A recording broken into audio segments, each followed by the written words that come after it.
In the stock market, Jamaica and Barbados are up while Trinidad is down. Tech Bytes talks digital divide, employment automation, and the society. Elton Anderson on Belize men's volleyball and Suzette Zayden, our innovator, talks about the business of the film industry. I'm Destiny Wagner, and this is Legacy Markets.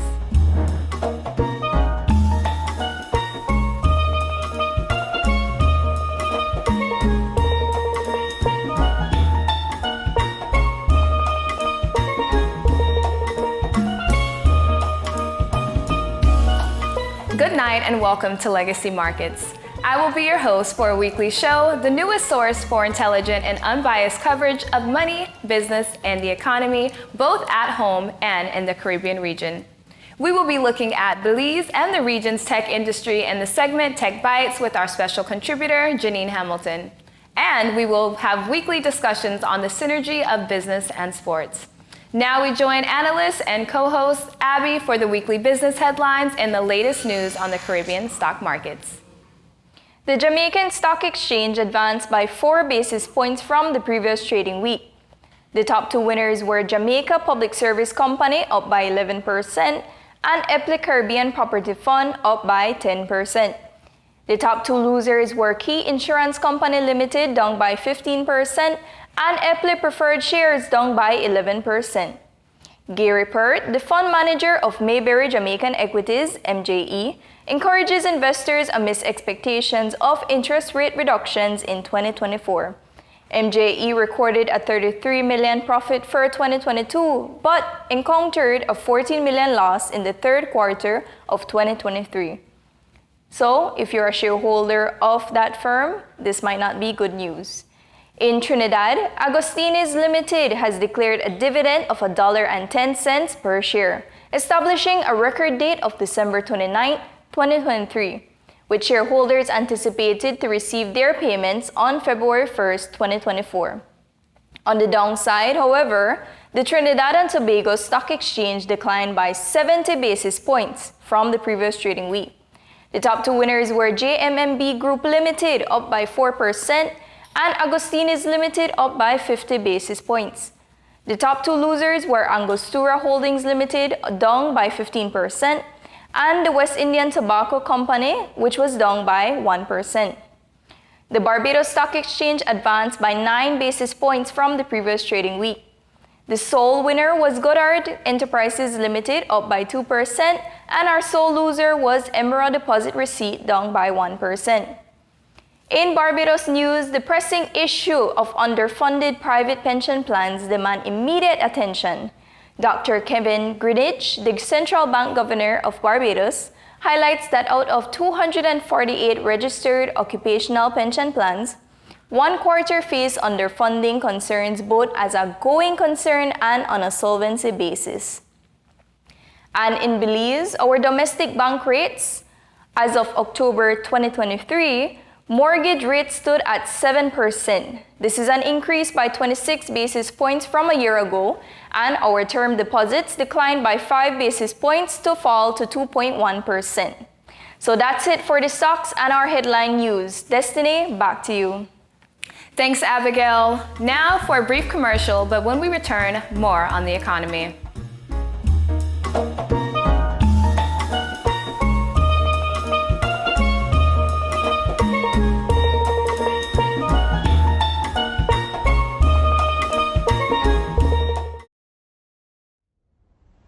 Legacy Fund will change Belize from small-scale municipal improvement projects to national infrastructural advancement. Unsightly playgrounds, derelict buildings, unsafe bridges, poor housing choices will become a thing of the past. How will this happen, you ask? Well, with the right partners, of course, but not the ones you're thinking of. Legacy is not looking at traditional financial institutions. We will build this transformation with you, the everyday hard-working Belizean citizen. The hairdresser, the tour guide, the fruit vendor at the market. Using the market and innovative financial tools, Legacy brings you and Belize the financial solution to grow your wealth for you and your community. Contact us and find out how you can be a part of this exciting new Belize that we build. Call 822-1794 or email client services at legacyfundlimited.com. People, capital, innovation. Legacy Fund Limited.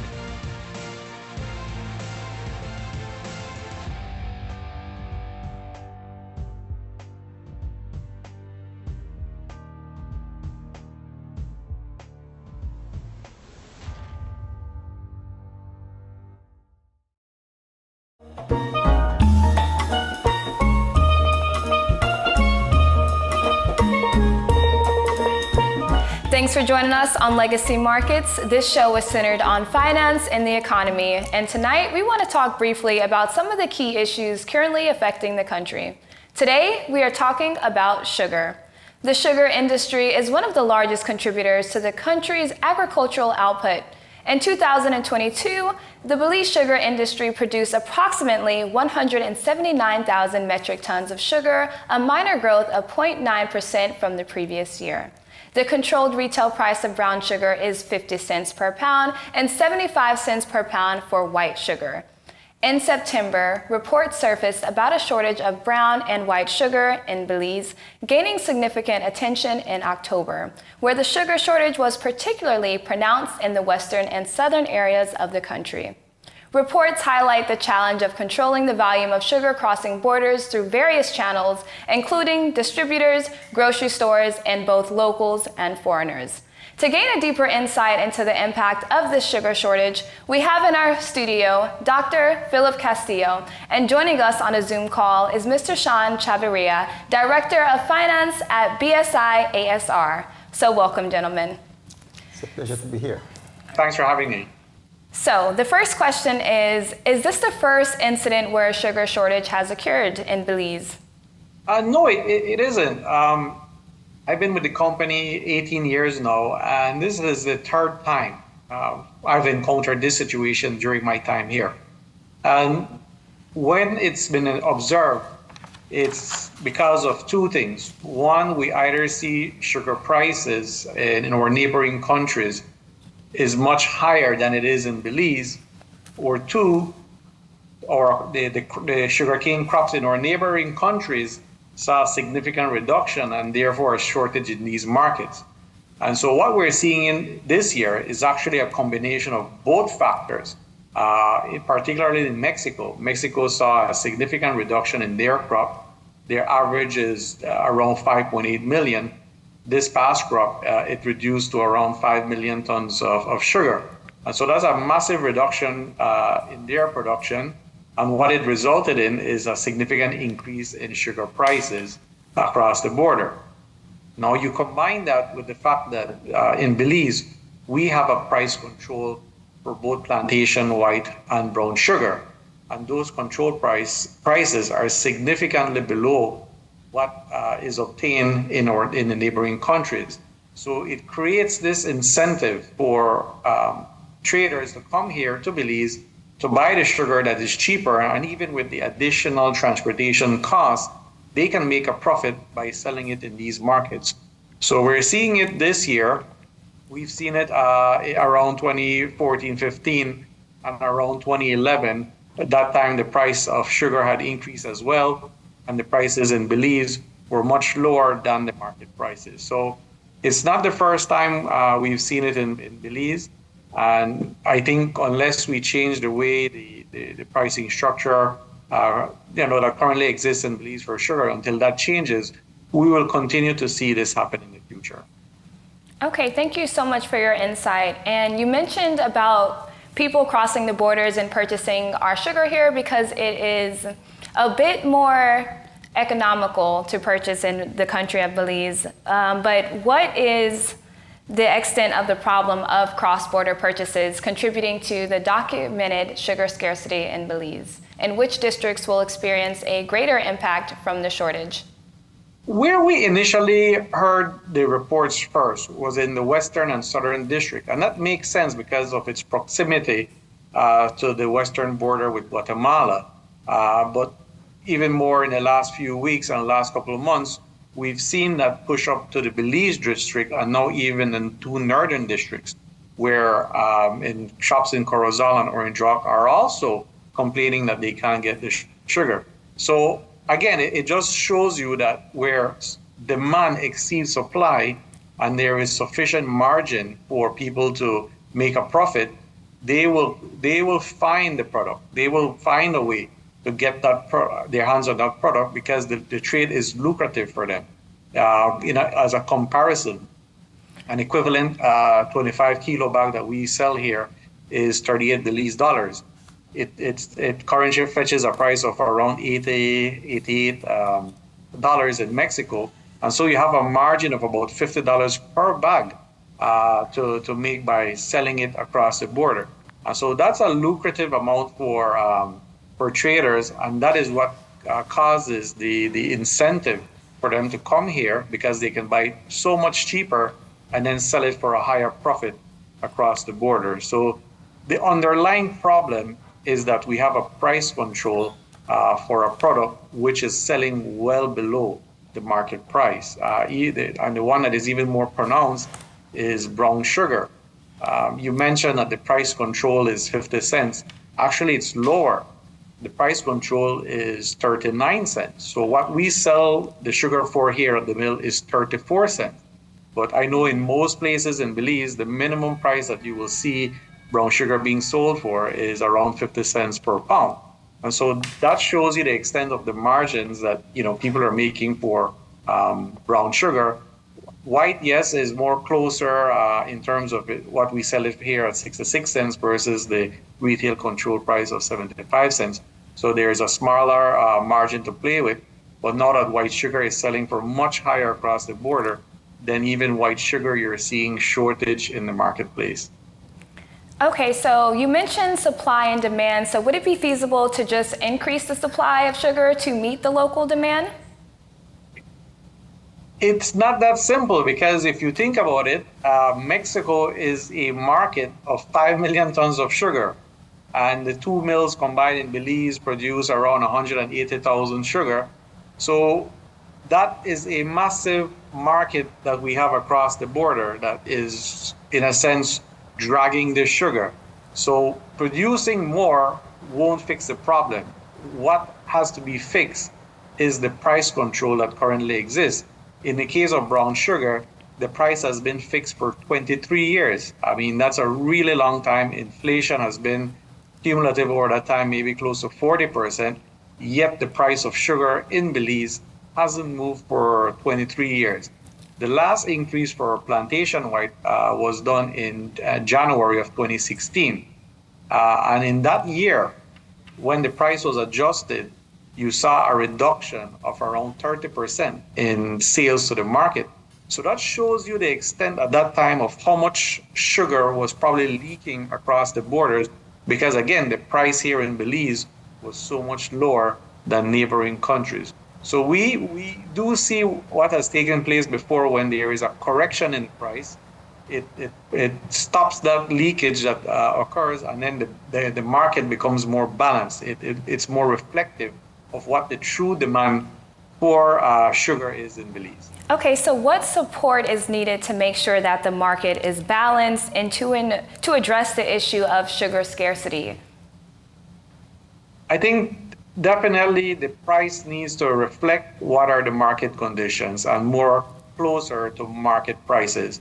And in the case of white and brown sugar, they continue to be well below market prices. And brown sugar much even lower than raw sugar, which is not a value-added product. So that is the first thing that needs to take place. The prices need to be increased so that it's more reflective of the true market price for the product. Things that we can do here from the factory end, but again would need government support, is that we could have the ability to package the sugar in retail.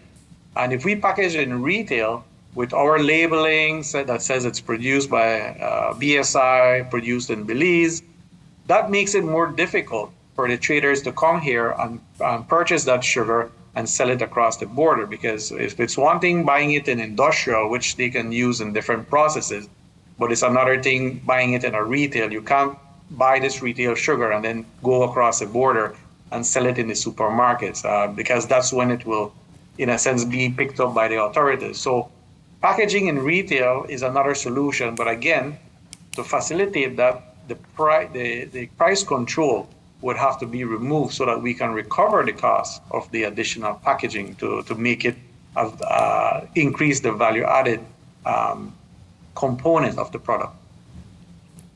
Well, thank you so much, Mr. Chavarria, and I, for one, am definitely learning a lot about the sugar industry. Unfortunately, we do need to take a break right now, but when we come back, we will have a conversation with Dr. Philip Castillo, lecturer at the University of Belize, to give us an economic analysis of the sugar situation. So, don't go away.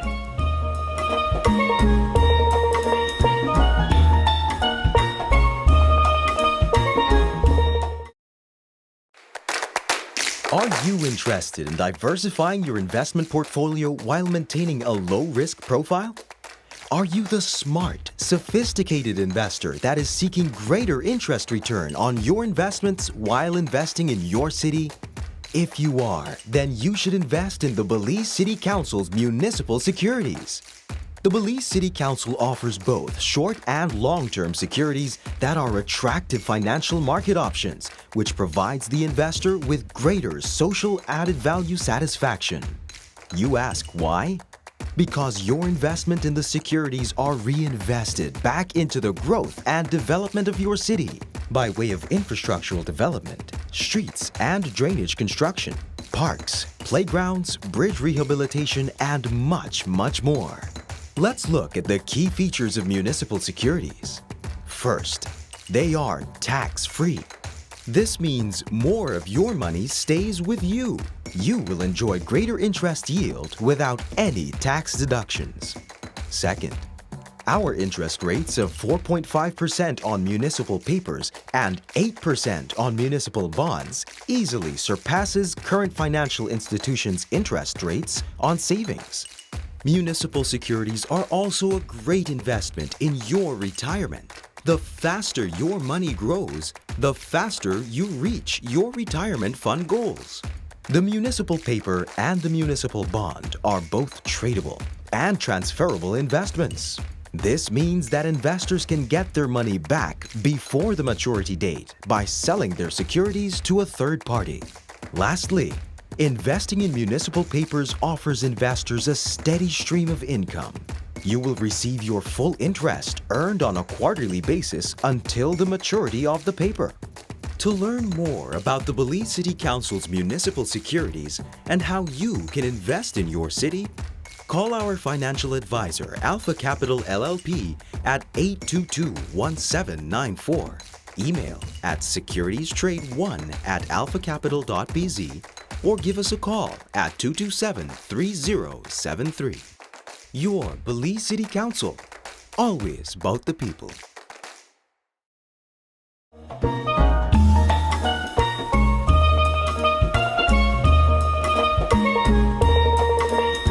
Welcome back. In studios, we have Dr. Philip Castillo, economist and lecturer at the University of Belize. So thanks for joining us to talk about sugar.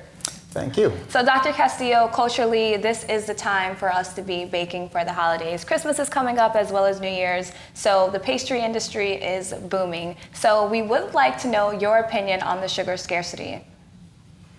Well, Sean has explained to us the reason why.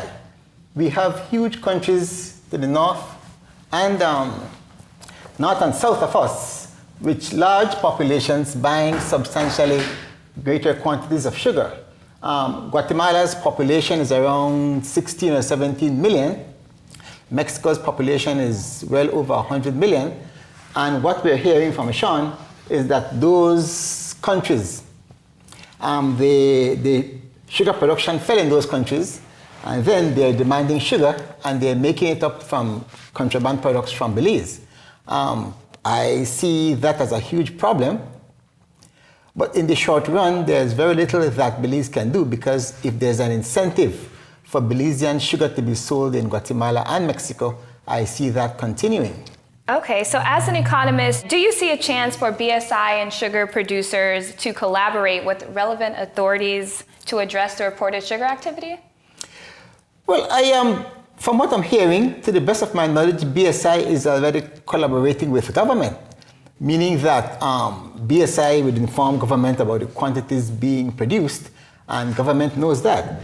But what needs to happen, I would think, is that, as BSI noted, for sugar to be contrabanded effectively, basically, you have to move in bulk. It makes no sense to move very small quantities of sugar. So then I would think that BSI has to be authorized to retail sugar in smaller packages, and that makes it more difficult to move. Now, obviously, that has a cost component. So as we were told earlier, the cost of sugar in Belize is artificially very low. That has to change. So there has to be a change in the price of sugar for there to be any meaningful situation, any meaningful moves to address the current situation. Okay, so everyone thus far is talking about the price and the price increase. So who would ultimately be in charge of increasing the price of sugar? Well, consumers pay our final price increases. It goes back to the consumer because the current price, it's a controlled price. And the aim of price controls is to keep prices artificially low for the consumer. Sugar features a whole lot in Belize's what we call the basket of goods and services that measure inflation. Sugar is a major component in that basket. So obviously if the price of sugar changes, then the basket changes, then inflation in Belize changes. But then that has to happen because what's happening is that with the price being kept artificially low, then the supplies are non-existent. So the only way to make the supplies available locally is to increase prices. Okay, so let's say the sugar price does increase. How might these adjustments impact government revenues or GST? There's bound to be an impact. Sugar, I think, won't impact GST or government revenues because I don't think sugar pays GST, meaning that there are some products that are zero rated, and I think sugar would be zero rated. So that shouldn't impact GST. What it would impact, though, is that sugar is an input in a broad range of products. You started it by speaking about pastries and the other goodies, and so sugar is an input in that. Those pay GST. So it means that, yes, GST would increase. The take from GST would increase because these products are now being produced with sugar, which costs more. Okay, so your professional opinion, we would love to know what recommendations or policy you would recommend to solve the sugar scarcity. You want government response to be grounded in economics. What I've been hearing is that they want to put the BDF on the border, or to add to the responsibilities of the BDF on the border to assist in minimizing or reducing contraband. I do not see that as a sustainable solution. What I see as a sustainable solution is that you increase the price of the commodity. And then, with government's increased intake or revenue from that commodity, government can then ensure that sugar becomes a part of the pantry. Right now, government provides a pantry to Belizeans who are below the poverty rate, the poverty level. So you could include sugar in that pantry. In that way, the price goes up, but then the Belizeans who could afford the price pay the increased price, and those who can't, then government would subsidize them by putting sugar as a part of the current pantry that it provides to persons who are below the poverty line. Okay, so let's say that GOB considers purchasing sugar from our neighboring CARICOM countries and we would resell it to Guatemala and Mexico, hypothetically speaking. What would be the implications if this were to happen? Well, I wouldn't want to go that far because, as BSI has told us, the quantities of sugar they produce can supply the local market. So based thereon, Belize would not want to import sugar from anywhere else because importing sugar would be a strain on our scarce foreign exchange. We can produce sugar. We are producing sugar. What we want to do is to ensure that the sugar we are producing in Belize, there's sufficient amount for Belizeans. And that is possible with a change in economic policies. Okay. So what do you propose to prevent similar occurrences of the sugar market? You have to focus on price. The price has been kept artificially low for too long, and that has to change. When you change a price that has been kept artificially low for such a long period of time, there are likely to be losers. And then government now has to find a way to assist those losers, particularly those that are poor. So from both of our interviewees right now, they both agreed that the price needs to increase in order for us to prevent the sugar scarcity as well as meet the local demand. This conversation has been good, but we do need to take a break. So thank you, gentlemen, for joining us, and let's see what the new year brings to the sugar industry. When we return, we will be joined by Ms. Janine Hamilton with another segment of Tech Bytes.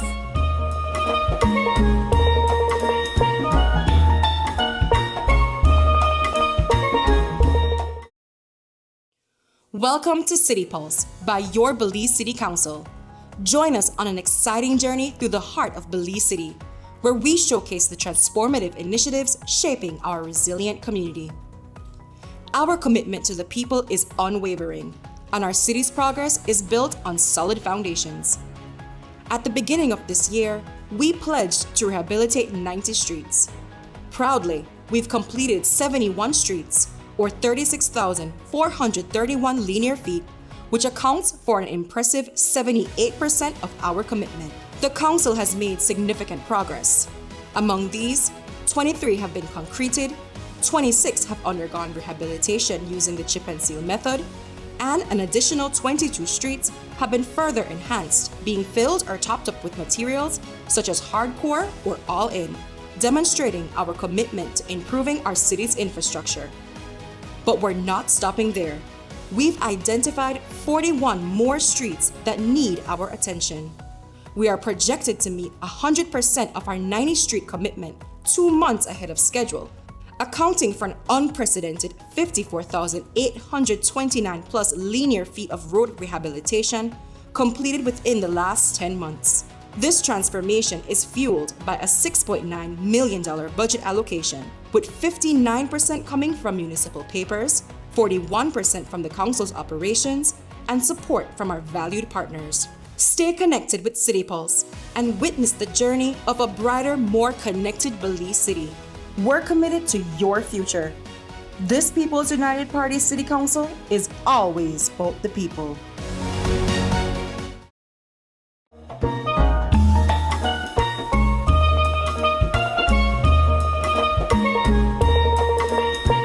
Welcome back. We're joined again this week by Janine Hamilton, the Chief Technology Officer at Legacy Fund Limited. We explore the impact of technology on society, touching on the digital divide, automation's impact on employment, and tech's role in addressing social issues. So welcome back, Janine.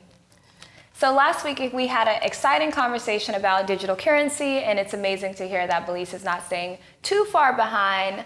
But I was thinking about the digital divide, a term that may interest our viewers. Can you go into depth about that term? Sure. Hello again, Destiny. So the digital divide is really just the gap between those who have access to technology and those who do not. However, access is one thing. So there's two parts to the digital divide. There's the access divide and there's the usage divide. So if you do have access to technology such as internet at home or in a shared space, and you have access to a computer or some type of device, the other part of it is, if you do have the access, then do you have the necessary skills to actually use the technology? So that's where the usage disparity comes in as well. Anyone who may have limited access to both, whether it's the access divide or the usage divide, they would not be able to participate in our digital economy, meaning they would not be able to access information using technology, and also like healthcare, banking, and so on. So in your professional opinion, what do you think is the underlying reason for the digital divide, and how can we narrow that divide or narrow that gap in Belize? I think that there's three main ones. I think in infrastructural issues, we still have where there are areas that do not have access to internet or high-speed internet. As well, you have digital literacy, which is really just a skill set to be able to use technology. And then there's social economic issues. many of our households are still really running on like $150, $200 per week, which is like $800 per month. And if our cheapest internet package is $49, then how many of them can really afford that on a monthly basis? Okay, thank you for your opinion. I can see how those can affect the digital divide. I do have to ask about employment automation, though. Can you describe what that is to our viewers and tell us whether or not you're in favor for that or oppose? Sure. So employment automation is really just the use of technology, which is artificial intelligence, AI. I'm sure you've been hearing about that a lot. Yes, definitely. So it's AI, softwares, robotics to do the work that a human being would normally do. I am for it. It streamlines processes. It reduces costs, and it also, helps a company to operate more efficiently. So I am for it. I, for one, definitely utilize AI as an entrepreneur, but how can we get people in our communities ready for the changes caused by artificial intelligence or automation? Well, I think some of the implications that we will see, and I don't know how far along it's going to be, because it really depends on how how our workforce, I should say, adapts to new technology. But I think some implications are going to be job displacement, change in work patterns, such as if you used to work full-time, you may only be needed for a part-time period, which would lead to some, salary inequalities. So those are some of the implications that I see, and I think how we can help to mitigate some of those is to offer training. We need to focus on our workforce, really upskilling them so that they would be able to participate in the new type of employment opportunities that would be out there. Thank you, Janine. So given your enthusiasm on technology, do you believe that it can be used to combat some societal issues, perhaps poverty, hunger? Yeah, definitely. So in many countries, we have seen great progress with technologies that they're using for social issues. For instance, in healthcare, you have technologies where you can get on a call with a doctor and he can completely check you out. So this is good for like rural areas where there might not be clinics available, or it's too far to get to the nearest clinic and so on. There's also in education where you have e-learning platforms where students are able to access education and also different types of learning tools that they might not have within their community as well. So they're not left out just because maybe it's too far to travel, or the type of learning tools or education is not within their community. And like we spoke about on our last show, there's the digital wallets, which really brings to financial inclusion. There's the offering of like insurance policies, pension funds, investment opportunities that would help people to really take themselves out of poverty. And so yes, in a nutshell, yes. Okay, so you mentioned you mentioned people being left out, correct? And how can we ensure that people aren't getting left out and that technology is not only being fair, but inclusive to all Belizeans across the board? Well, I think for that, it takes collaboration with individuals, the community at large, and also the policymakers. We need good policies in place that would ensure that it's not being biased, and it's harnessing an environment for innovation and entrepreneurship, because that is what we need, meaning that the jobs of tomorrow, that is what we will be faced with. And so from now, we need to start training our workforce, but also collaborating so we would know what we are actually preparing for. I completely agree with you. And though Belize is small, we are definitely mighty, so it is important that we continue to keep up when it comes to technology. Yeah. Well, Janine, thank you so much for being here today. and for chatting with us. We look forward to having another conversation with Janine Hamilton next week. But for now, we must take a break, but join Abby with the business of sports when we return. Stay tuned.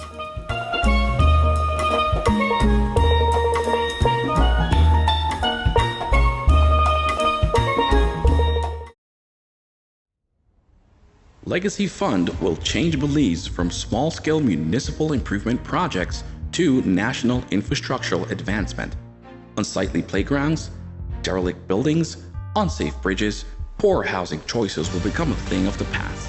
How will this happen, you ask? Well, with the right partners, of course, but not the ones you're thinking of. Legacy is not looking at traditional financial institutions. We will build this transformation with you, the everyday hard-working Belizean citizen. The hairdresser, the tour guide, the fruit vendor at the market. Using the market and innovative financial tools, Legacy brings you and Belize the financial solution to grow your wealth for you and your community. Contact us and find out how you can be a part of this exciting new Belize that we build. Call 822-1794 or email clientservices@legacyfundlimited.com. People, capital, innovation. Legacy Fund Limited.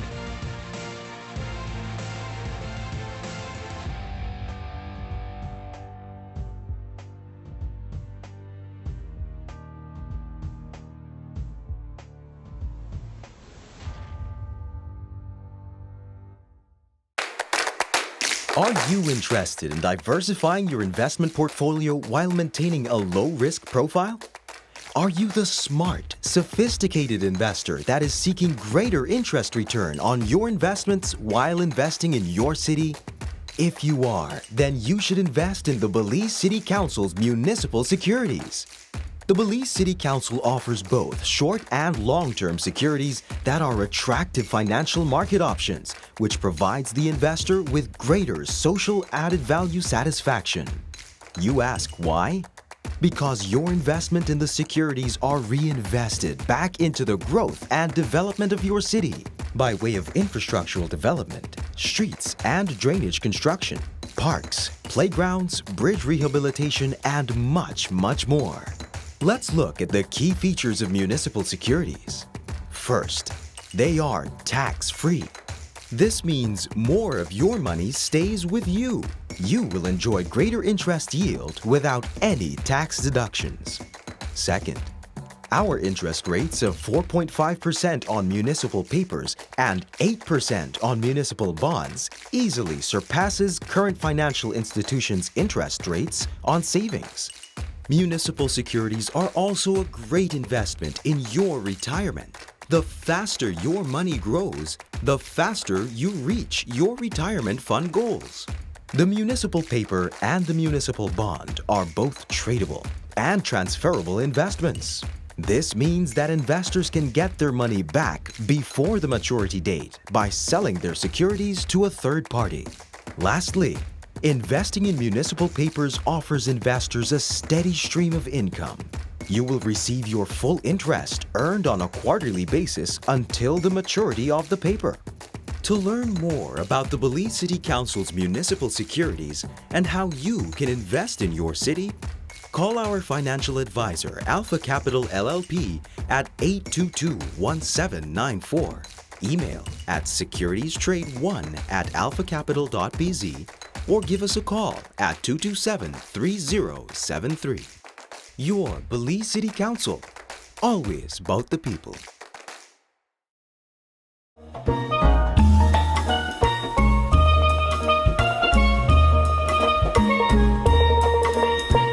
Welcome back.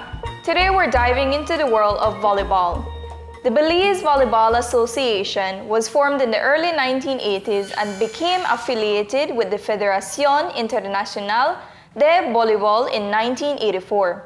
Belize attended its first international tournament with male and female teams at the 1990 Central American Games in Tegucigalpa, Honduras, and has participated in the Central American Games ever since. One can argue that St. Catherine Academy has placed volleyball on the national consciousness of Belize with its stellar dominant women's volleyball team. The SCA volleyball team has won 14 consecutive National Secondary Schools Sports Association volleyball championships. Some international successes of Belize's volleyball teams include winning bronze at the Central American Games in 1997, the men's national team placing third in the World Championship qualification tournament in 2016, the women's team placing second at the Central American Championship, and Belize winning gold in the Norseca Continental Tour in 2016. Belize also won silver at the Central American Championship in 2000. This summer, the Belize Volleyball Association hosted the Central American Men's Volleyball Championship in August, and Belize ranked third. Elton Anderson was the captain leading the men on the court, and he is here today to talk a little bit about the business of volleyball. Welcome, Elton. Thank you very much, Ms. Abby. I would just like to add a little insert. St. Catherine is now at 28 consecutive championship, and SJC we're making our own mark with 6 consecutive straight championships. Wow. Thanks for that correction, Mr. Elton. But I'm glad to know that as an alumni of SCA, I'm glad to see our team still leading on volleyball.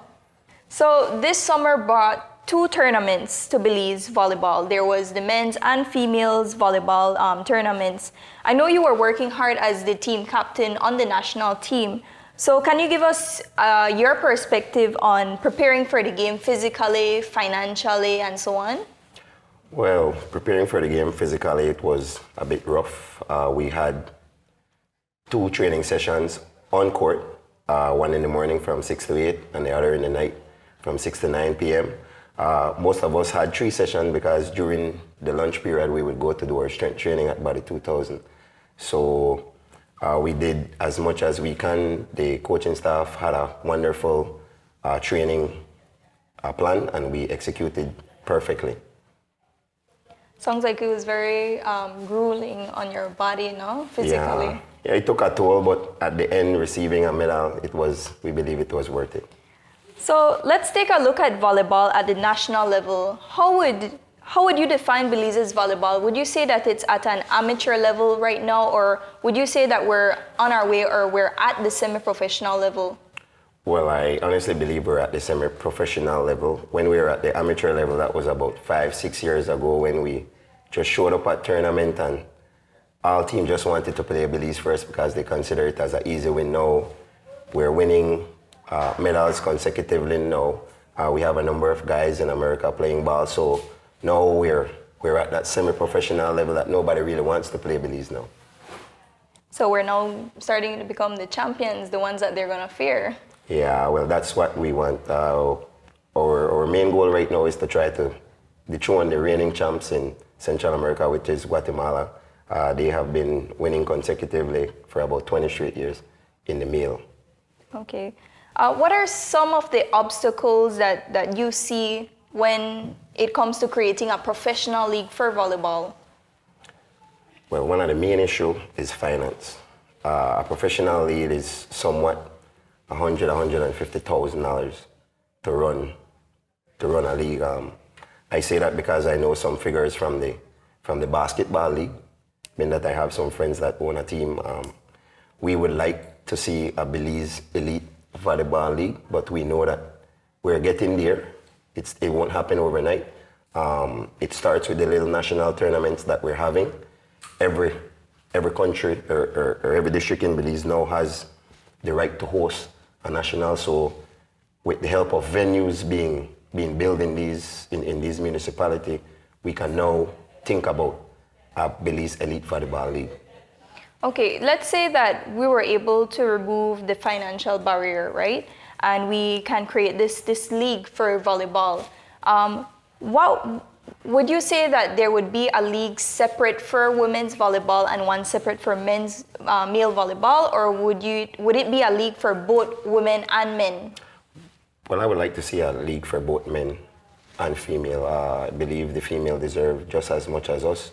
They're doing as well as the guys are doing, and I believe having a dual tournament will have a significant impact on the sport as opposed to just being one-sided. Okay. Talking about volleyball at a professional level, we know that there are several players that have received opportunities to play professionally or get professional qualification or experiences such as yourself. And so what percentage of players do you think have received opportunities to play professionally, and what do you think accounts for this scenario?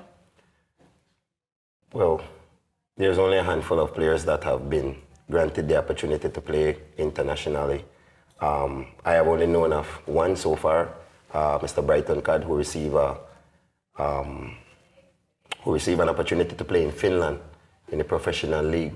And I believe with his stellar performance in Central America and improving year after year after year, you know, scouts saw him while we were in Costa Rica, and you know, they gave him a shot, and the shot that he got, he paved the way for other guys coming up. We don't have anybody, I believe, getting paid, but we have over 12 athletes in America, 2 in Canada, receiving full scholarship to play volleyball. So we're hoping that one of those guys make that jump.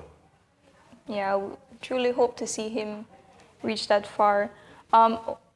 Speaking about our volleyball players, who represents the players in these volleyball tournaments, and do you think that our volleyball players are well represented? Well, as far as I know, the players represent themselves. Just in the case of Brighton, when you go international, you have to have that, what we call your agent, right? When you go international, you have your agent, but when you go right to America to play, it's just the federation and your family that helps you to make that jump. Okay. We also know that you're one of the founders of the EA Volleyball Academy. Tell us about the academy and the work you have been putting into the academy as you prepare to start some of these tournaments. Well, in relation to the academy started during the COVID. It might sound bad, but we started during the COVID. It was a reality. I was an employee at the Stars Volleyball Gym, which Mr. Peter Kwan's own, a wonderful volleyball gym, and we had a male program there. So when Corona came, it was a bit challenging for her to maintain both groups, and I had the opportunity to form something of my own with the help of wonderful parents and the kids that were already with me at the Stars Volleyball Gym. So it was an easy transition for me, and I must say a huge thank you to St. John's College for opening up the gym to me. Most of the kids that I teach right now are from St. John's College, and through the academy we're doing wonderful things. Every year we get 2 scholarships, 2 international scholarships through the academy. We're just blessed to get kids to go to America. Right now we're on after school program. Mm-hmm. So when school is out at 3:30, the kids come over to the gym and they train all the way until 5:30. Now the after school programs are finished tomorrow, and then we're going straight into the Christmas program. So we have Christmas program, Easter program, summer program, so we don't really take break. And that is one of the keys to being a successful athlete, right? No days off. Yeah, the grind is always. Always. Yeah. So you mentioned the Christmas program, the Easter program. Besides the ones that you have mentioned, is there, what can we expect next year from the EA Volleyball Academy as well as National Volleyball? And is there anything that the viewers at home should jot down into their calendar? Well, next year is a huge year, it's not only for EA Volleyball, it's for the entire country of Belize. This year is what you call the year of the adults. So next year is the year of the youth, everything under 21 and below. So we're hoping that we have a huge representation on the national teams. Most of the guys, we're expecting a lot of EA guys to go and work out for this team and hopefully make the team. I'm blessed to be a part of the coaching staff for the U17, the U19, and the U21. So traveling and coaching the kids every day and then being their coach at the international level is something we're looking forward to. And just a quick question, who funds that? The international tournament? Yes. So the international tournament is funded by the Belize Volleyball Association.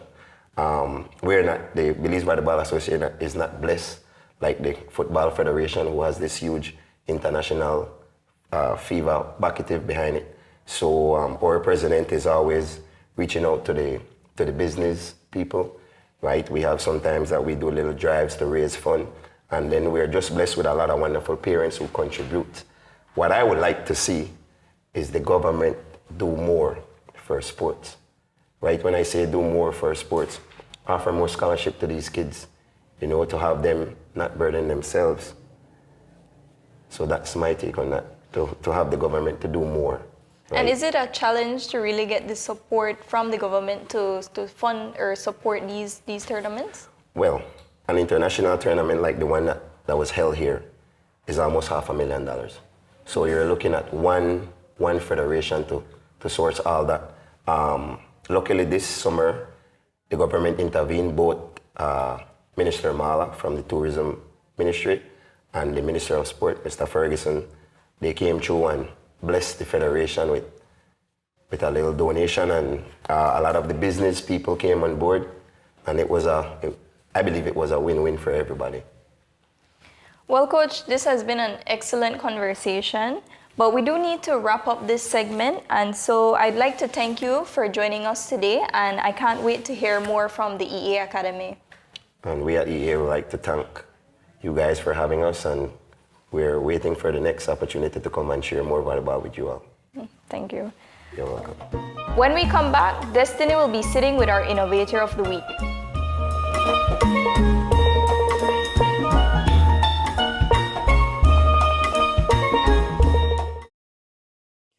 Welcome to City Pulse by your Belize City Council. Join us on an exciting journey through the heart of Belize City, where we showcase the transformative initiatives shaping our resilient community. Our commitment to the people is unwavering, and our city's progress is built on solid foundations. At the beginning of this year, we pledged to rehabilitate 90 streets. Proudly, we've completed 71 streets, or 36,431 linear feet, which accounts for an impressive 78% of our commitment. The Council has made significant progress. Among these, 23 have been concreted, 26 have undergone rehabilitation using the chip and seal method, and an additional 22 streets have been further enhanced, being filled or topped up with materials such as hardcore or all-in, demonstrating our commitment to improving our city's infrastructure. But we're not stopping there. We've identified 41 more streets that need our attention. We are projected to meet 100% of our 90-street commitment 2 months ahead of schedule, accounting for an unprecedented 54,829 plus linear feet of road rehabilitation completed within the last 10 months. This transformation is fueled by a $6.9 million budget allocation, with 59% coming from municipal papers, 41% from the Council's operations, and support from our valued partners. Stay connected with City Pulse and witness the journey of a brighter, more connected Belize City. We're committed to your future. This People's United Party City Council is always about the people.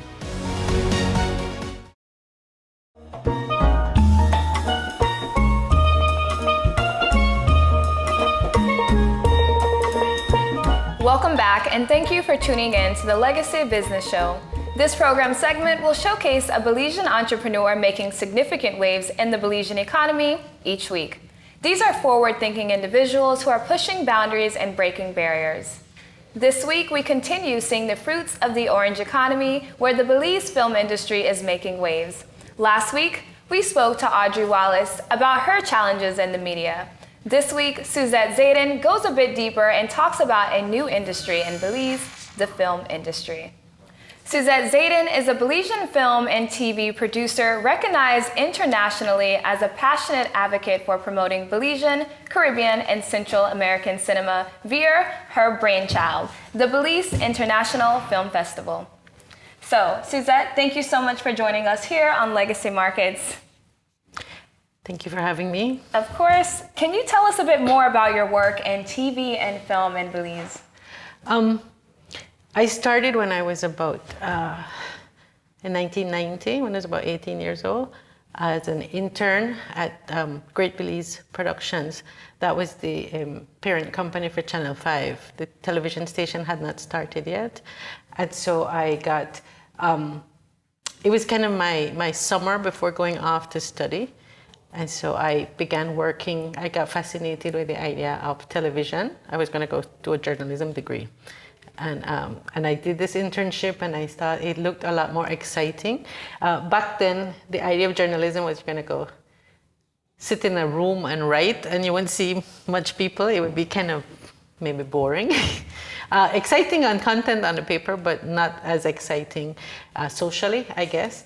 And then during that year, I was also able to witness a foreign film production in Belize while I was doing that internship.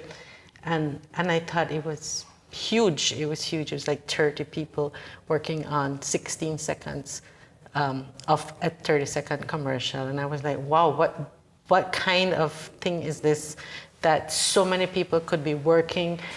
They clearly had higher budgets than what was being used in Belize at the time. And I was fascinated that there was a Mexican crew, and I was fascinated that they had come to Belize to shoot. And I wondered, what is it about Belize that is attracting them? And so throughout the years, I pursued that. I changed completely from journalism, and I started pursuing television first and then film, just to see what it was all about. Wow, so it is currently 2023 going into 2024. You've been in this industry since 1990. I am not going to do the math, but I will say you're very experienced, obviously, within this industry. I know that you've been super busy with films, but can you tell us a bit more about some of the projects that you've completed in Belize or any new concepts? Okay, I spent most of the early years was working in what most people do here in TV and video production houses. I did commercials. I did ads for products, for services, for the banks, for the financial services. I did ads for government departments. I did a lot of stuff with human services, community rehab. I saw a lot of social issues.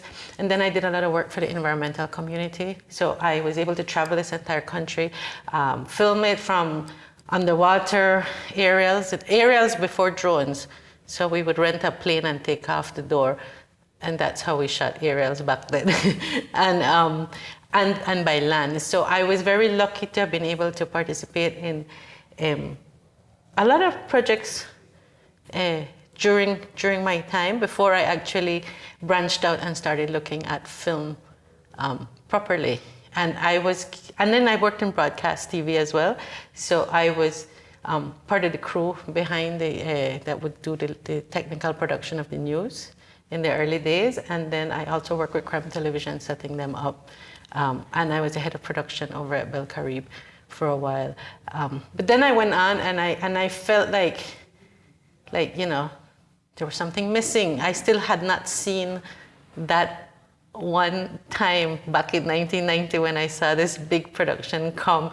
And I was like, where is this? Where is this type of production? This very potentially lucrative type of production, because a person working in the media or in the video production in Belize, they would know that the budgets are not that high, and you're also expected to kind of do everything.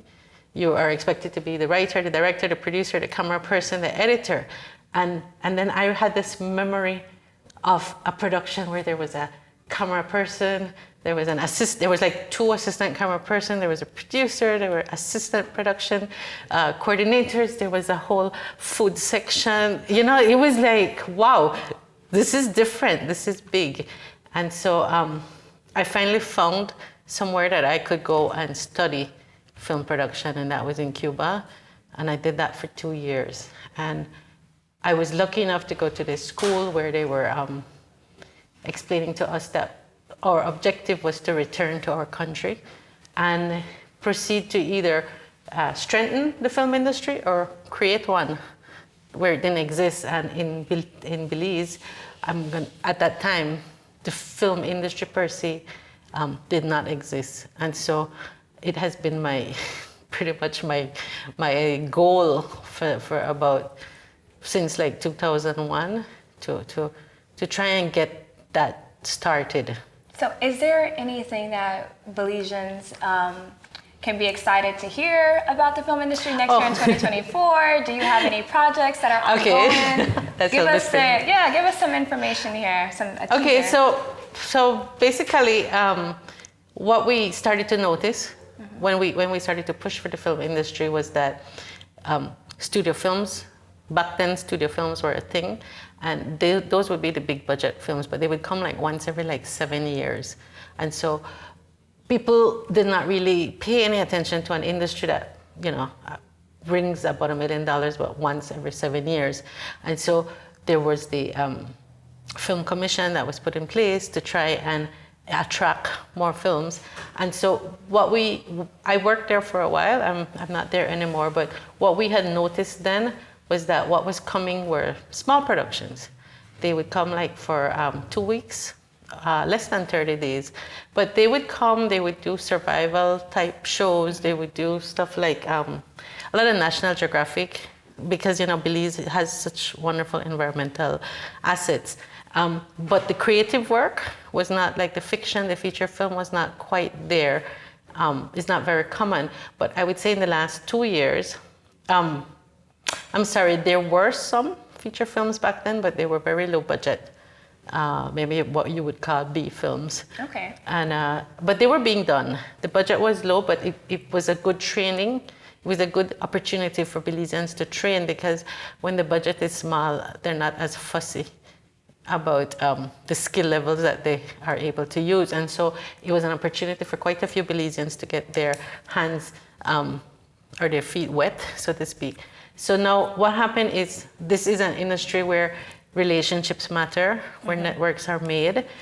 You come once and you work with somebody, you will probably come back and call that same person again. And you build, that's how you build your network, right?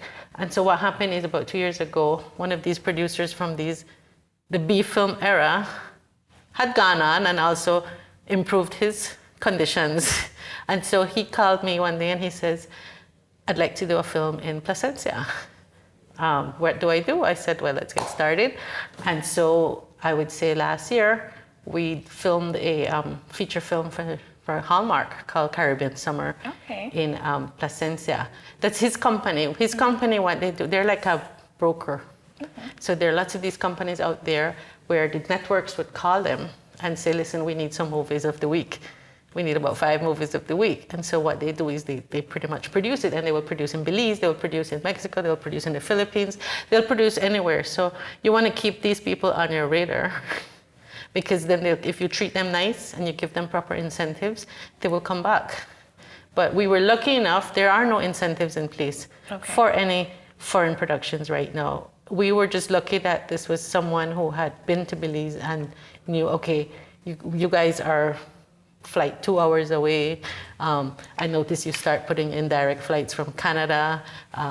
We can rent stuff, we can bring it. You're gonna make it easy, you know, if your immigration and your customs are on board, it's gonna be smooth, you know. That's what they're looking for. So, you know, they balance it. Yes, we would like incentives, but if you can make it smooth enough and not be problematic, we will also come. Yeah, based from my understanding, I know Belize, we don't have film rights right now, do we? Do we have film rights? The film rights has nothing to do with that production. Okay. And film rights are a different, it's like, are you talking about copyright? Well, you mentioned incentives. So. Fiscal incentives. Okay. Yeah, that would be, some countries offer a rebate. Like they would say, if you're gonna spend $1 million in the country, but their budget might be $3 million. But if you can guarantee me, it could be whatever figure we decide. It could be 500,000 US, or it could be 1 million US. If you can show me that you've spent 1 million, then we will give you a rebate. A rebate of 10%, 20%. Some countries go as far as 40%. And the government would have to decide, well, that's 60%, that's like 600, let's go with 1 million. That's like 600,000 money spent that would not have been spent. I don't mind giving back 40%, but then it's a little bit tricky because the accounting would have to be in place. the proof, the burden of proof, they don't get it right away. They would have to submit accounting and checks and stuff. But the beauty of fiscal incentives is then the country, us, would be able to call the shots on certain things. Yeah, and besides calling the shots, it also gives Belizeans the chance to experience a sense of pride while seeing our country in movies. Yeah, and no, but by calling the shots, I meant that they would have to say, you can only get this incentive if you are maybe doing a film that showcases so much, right? They can ask for certain things. In return for this, we want a very positive film. Or we don't do, horror is a genre that's out there. Not every tourist board likes the idea of using the country for horror. Correct. However, you have to decide if this is going to be a money-making venture. You have to just accept it's just a genre. Okay, so besides budgeting and let's say a genre of horror or terror being filmed in our country, Belize, what other setbacks have you experienced or faced within the film industry? Well, those aren't even really setbacks because there's no fiscal incentives and so everything's fair game. The setbacks are the fact that we have never put a film law in place. Okay. There is no legislation that says Belize believes in film, and so let me give you a fiscal incentive and you can now go over to Beltrade and find it right there amongst all the other incentives. There is nothing. And at one point we had spoken to Beltrade many years back, and Beltrade had mentioned, and we had passed on this message, is unless you can show me a legal document, I cannot officially put you down in the list of incentives. And so we had been lobbying back then for years to put together a film law, get the legislation passed. Actually recognize the Film Commission. The Film Commission isn't even recognized legally. It's just there. Oh, wow. And so nothing is, there's the broadcasting authority, there's such and such commission, but it's like a joke. Come on guys, we're talking orange economy. Mm-hmm. We have to get serious. We have to, in order to proceed, besides the fact that the law isn't there, it means that agreements are not official. Agreements between, let's say, even with customs and immigration, they're like handshake agreements. Mm-hmm. And so it causes a lot of stress because we do something called kind of like equipment waiver when films are coming in. Like we allow, it's kind of between customs and stuff. If a film company is coming in, they can come in provided they have like a memo saying that a memo from finance saying that we know that this film is coming in. However, it's not really unofficial. It's not really a temporary pass. It's not the official temporary pass. And so you run into problems depending on which immigration official is at the border. What you're basically saying is there's no real protocol. There's no real protocol that I can go to and say, here it is in the law, or here it is here. It depends on who's at the desk and who do you know. And it's messy. It's messy. It should not be like that. It should just be smooth. Okay, so what do we need to do to make sure that that transition is smooth or that process is smooth between the next 5 to 10 years? What can we do, or what do you recommend? Well, we need to get the legislation passed. We need to do discussions between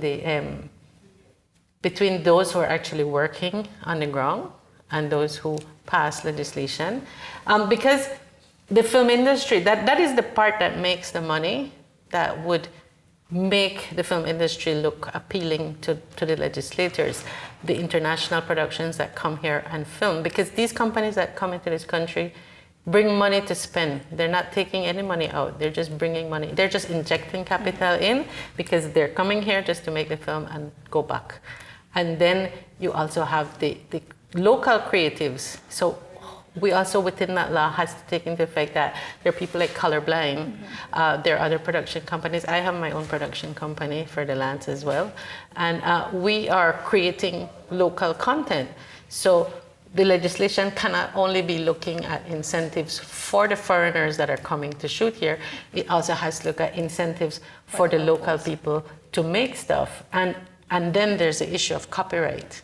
That's a whole another question if you want me to go there. Well, unfortunately, we are running out of time, Ms. Suzette, but thank you so much for joining us today, and thank you so much for your contributions to the film industry and the orange economy.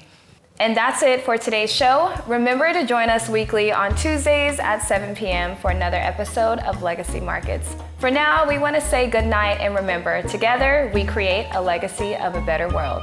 Bye.